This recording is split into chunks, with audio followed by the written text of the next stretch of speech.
El algoritmo Blowfish fue diseñado por el criptógrafo Bruce Schneier en 1993 como una alternativa de software libre al anticuado Data Encryption Standard, también llamado DES o DES. Blowfish es un codificador de bloques simétricos, es decir, un algoritmo determinista que opera en grupos de bits de longitud fija llamados bloques y con una transformación invariable especificada por una clave simétrica. Blowfish está incluido en un gran número de suites de cifrado y productos de encriptación. Provee una buena tasa de cifrado y no se conoce ningún criptoanálisis que pueda desencriptarlo de forma eficiente. Según Schneier, un algoritmo de cifrado estándar debe poder implementarse en una variedad de plataformas, incluyendo hardware especial y procesadores grandes, medianos y pequeños.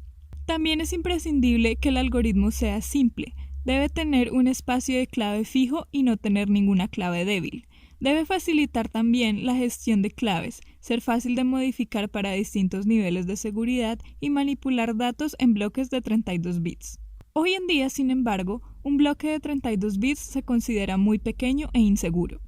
Considerando estos lineamientos ideales, Schneier diseñó su algoritmo de manera que manejara la información en bloques de 32 bits, tuviera claves escalables y precalculadas y un número de interacciones variable, que utilizara operaciones simples que fueran eficientes en microprocesadores y que tuviera un diseño fácil de entender, lo que facilitaría su análisis y la confianza en el algoritmo.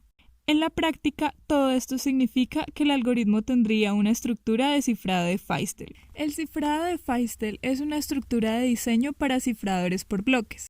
El cifrado por bloques se caracteriza por manejar tanto el texto plano como el mensaje cifrado en bloques de tamaño fijo. Este obtiene el mensaje cifrado a partir del texto plano al iterar una función relativamente simple, llamada función de ronda. La entrada de la función de ronda consta de una clave y el resultado de la ronda anterior. Como ya mencioné, el cifrado de Feistel es una estructura de diseño, no un cifrador específico. Es una manera general de construir un cifrador por bloques. En el proceso de cifrado se toma el texto plano y se divide en dos, lo que resulta en la mitad izquierda y la mitad derecha. Para cierto número de iteraciones definido en cada cifrador particular, se tendrá que L sub i es igual a R sub i menos 1. R sub i es igual a L sub i menos 1 XOR función de R sub i menos 1 K sub i, donde K sub i es una subclave o subkey. Y finalmente el cifrado será la concatenación de L sub n y R sub n. La seguridad de este tipo de cifrado dependerá del número de iteraciones, el número de subkeys y la función de ronda que se haya definido. El proceso de descifrado es exactamente el mismo que en el cifrado, teniendo en cuenta que el arreglo de subkeys se debe recorrer al revés. Schneier reconoce los siguientes componentes como necesarios para tener un cifrado robusto. Primero, el uso de S-boxes o substitution boxes, que son tablas de sustitución que reciben n número de bits y retornan m número de bits, donde n y m no son necesariamente iguales. Estas S-boxes deben ser de gran tamaño y ser dependientes de una clave para ser seguras. Segundo, combinar operaciones de diferentes grupos algebraicos, como suma, módulo u OR exclusivo. Y tercero, permutaciones dependientes de clave al principio y al final del proceso de cifrado. El algoritmo Blowfish se divide en dos partes. Primero, la generación de subclaves a subkeys. Aquí se inicializa un arreglo llamado P-Array, que tiene 18 entradas de 32 bits y 4 S-boxes de 32 bits, cada una con 256 entradas. Veremos el proceso de generación de subkeys más adelante. La segunda parte consiste en el algoritmo principal. Vemos que su estructura es muy similar a la del diseño de Feistel. Se recibe una entrada de texto plano de 64 bits, que se divide en las mitades derecha e izquierda. Habiendo precalculado las subclaves, se opera XL igual a XL XOR con la primera subclave. Luego tenemos que XR será igual a XR XOR función de XL. Por último, se intercambian XL y XR. Este proceso se realiza 16 veces. Una vez se completan las iteraciones, se deshace el último intercambio y se opera XR XOR P17 y XL XOR P18. El mensaje será la concatenación de XL y XR. El proceso de descifrado es exactamente igual, teniendo en cuenta que el arreglo de subclaves se debe recorrer al revés. Para Blowfish, la función de ronda se realiza dividiendo la entrada en 4 partes de 8 bits, A, B, C y D. Cada una de estas partes se transformará mediante una de las S-boxes, que tienen una salida de 32 bits.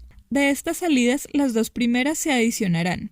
A este resultado se aplicará XOR, con la salida de la tercera, y este resultado se adicionará con la salida de la última, resultando en una cadena final de 32 bits. El proceso de generación de subkeys es arduo y consume bastante tiempo, por lo que debe realizarse antes de comenzar el cifrado. Para ello, se inicializan las entradas de p-array y las S-boxes en orden con cadenas de texto fijo que corresponden a los dígitos decimales de pi en su forma hexadecimal.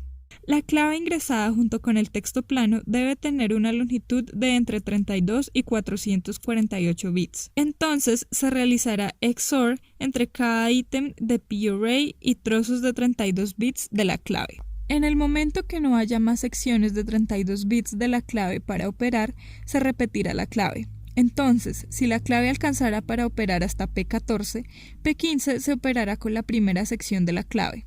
Se realizará este proceso hasta haber operado todo p-array y las 4 S-boxes en orden. Para el tercer paso, se cifrará la cadena string de ceros mediante Blowfish, utilizando el p-array y S-boxes que tenemos hasta el momento, y reemplazaremos P1 y P2 con las mitades izquierda y derecha que obtuvimos en el paso 3. Ahora se debe encriptar la cadena resultante del paso 3 con Blowfish y reemplazar P3 y P4 con sus mitades. Este proceso se continuará hasta haber reemplazado todas las entradas de p-array y las S-boxes. En total, se requieren 521 iteraciones para completar el proceso, pero las aplicaciones pueden guardar estos valores una vez generados, en lugar de calcularlos cada vez que se necesiten. Esto concluye la explicación del algoritmo. Por último, Blowfish cuenta con las ventajas de que es código abierto, tiene una buena tasa de encriptación, es relativamente rápido una vez se ha terminado el proceso de generación de subkeys